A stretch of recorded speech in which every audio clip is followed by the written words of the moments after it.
અત્યારે હાલ પરિસ્થિતિ રાજકોટની આપણે 3 જળાશયોની અંદર પૂરતો સ્ટોક છે. અત્યારે જે કંઈ ચોમાસું આવનારા દિવસોમાં આવી રહ્યું છે ત્યાં સુધીમાં લગભગ આપણે જરૂરિયાત નહીં પડે, છતાં પણ જરૂરિયાત પડે તો આપણે સરકારમાં માંગણી મૂકેલી છે અને સરકાર પણ એગ્રી છે કે જ્યારે જોઈ ત્યારે આપણે પાણીનો જથ્થો આપણને પરિપૂર્ણ કરવાના છે. પરંતુ આજે જે પાણી છે એ માનવ જાતને એક અમૂલ્ય ભેટ આપેલી છે કુદરતે. તો આપણી પણ ફરજ છે કે પાણીને કેવી રીતે આપણે સંગ્રહ કરવો જોઈએ, પાણીનો કેવી રીતે બચાવ કરવો જોઈએ, કરકસરયુક્ત આપણે પાણીનો ઉપયોગ કરવો જોઈએ. કારણ કે પૃથ્વીની અંદર જે કાંઈ જીવસૃષ્ટિ છે એ પાણી વગર ચાલવાનું નથી.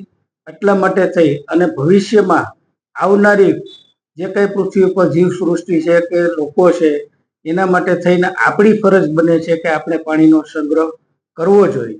તો પાણીનો સંગ્રહ 3 પ્રકારે આપણે કરી શકીએ છીએ. કે ભાઈ અત્યારે જે હયાત જથ્થો છે આપણી પાસે, કોર્પોરેશન દ્વારા જે પાણીનું વિતરણ કરવામાં આવે છે, આ સિવાય આપણા ઘરની અંદર બોરની અંદર પણ આપણે પાણી હોય છે એનો યુઝ કરતા હોય છે. આ પાણીને આપણે કરકસરયુક્ત આપણે ઉપયોગ કરવો જોઈએ, ખોટો બગાડ ના કરવો જોઈએ.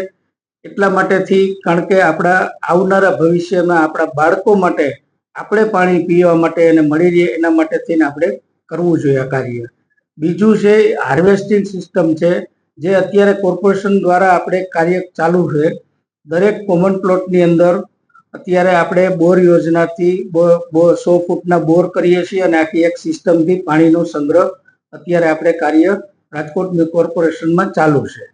ત્રીજું છે એ હાઈરાઇઝ બિલ્ડિંગ છે, લોરાઇઝ બિલ્ડિંગ છે, ઔદ્યોગિક વસાહત છે, શૈક્ષણિક સંસ્થાઓ છે, સરકારી સંસ્થાઓ છે, એના જે પ્લોટની અંદર પણ બોર જે કરી અને પાણીને રોકવું જોઈએ અને જમીનની અંદર આપણે પાણીને ઉતારવું જોઈએ.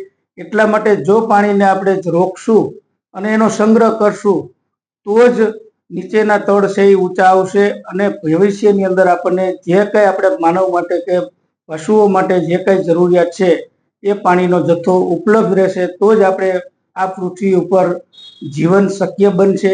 એટલે મારી એક રાજકોટ મ્યુનિસિપલ કોર્પોરેશનના એક વોટરવર્ક સમિતિના ચેરમેન તરીકે રાજકોટની શહેરની જનતાને હું એક અપીલ કરું છું કે ભાઈ પાણીનો જે કંઈ છે એ ખોટો બગાડ ન કરતા જરૂરિયાત પૂરતું જ આપણે પાણીનો ઉપયોગ કરશું અને પાણીને કેમ બચાવવું એ આપણે આગામી દિવસોની અંદર વરસાદી હમણાં જે વાતાવરણ ચાલુ થવાનું છે ત્યારે આપણે પૂરતું આપણા ઘરની અંદર પણ જે બોર હોય એને રિચાર્જ કરીએ અને પાણીને સંગ્રહ કરીએ. કોર્પોરેશનની અંદર જ્યારે કોઈ પણ સોસાયટીની અંદર કોમન પ્લોટ હોય અને એમ કે ભાઈ અમારે બોર યોજના કરવાની છે તો જે તે ડેપ્યુટી એન્જિનિયરને આપણે એક એપ્લિકેશન આપવાની હોય છે અને એપ્લિકેશનના આધારે અત્યારે હાલ ધારાસભ્યશ્રીની ગ્રાન્ટમાંથી આપણે દરેક લોકોની જે માંગણી છે એના આપણે ધારાસભ્યની ગ્રાન્ટમાંથી આપણે બોર કરાવી દઈએ છીએ. અત્યારે સંપૂર્ણ ખર્ચ છે એ કોર્પોરેશન ધારાસભ્યની ગ્રાન્ટમાંથી આપણે કરીએ છીએ. એટલે અત્યારે કોમન પ્લોટની અંદર જે કંઈ બોરી કરીએ છીએ એમાં એક પણ લોકોને ફાળો આપવાનો રહેતો નથી. હા, એટલા માટે કે કારણ કે આપણી જે આખી સિસ્ટમ છે જે કોર્પોરેશન આપે છે અને ધારાસભ્યની ગ્રાન્ટ બંને ભેગું કરી અને આપણે લોકોનો અત્યારે ફાળો લેવાની જરૂરિયાત નથી પડતી. એટલા માટે થઈ અને આપણે એની જે વ્યવસ્થા બનાવેલી છે એમાં આપણે લોકોને ફાળો આપવાનો થતો નથી. અત્યારે હાલ છે જે ત્રણેય આપણી જે સપાટીઓ છે એ જૂન સુધી આપણી પાસે પૂરતો જથ્થો છે. તો જૂન પછી આપણે સૌની યોજના, હમણાં થોડા દિવસ પહેલા આપણે પાણી પુરવઠા બોર્ડના મંત્રી શ્રી કુંવરજીભાઈ બાવળિયા સાહેબ આવ્યા હતા રાજકોટમાં અને એને પણ સમીક્ષા કરી હતી. અને જ્યારે પણ જરૂરિયાત પડે તો ત્યારે સૌની યોજના દ્વારા આપણે હાજી ડેમ અને ન્યારી ડેમની અંદર આપણને જરૂરિયાત પ્રમાણેનું પાણી આપણને આપશે એવી આપણને ખાતરી આપી છે.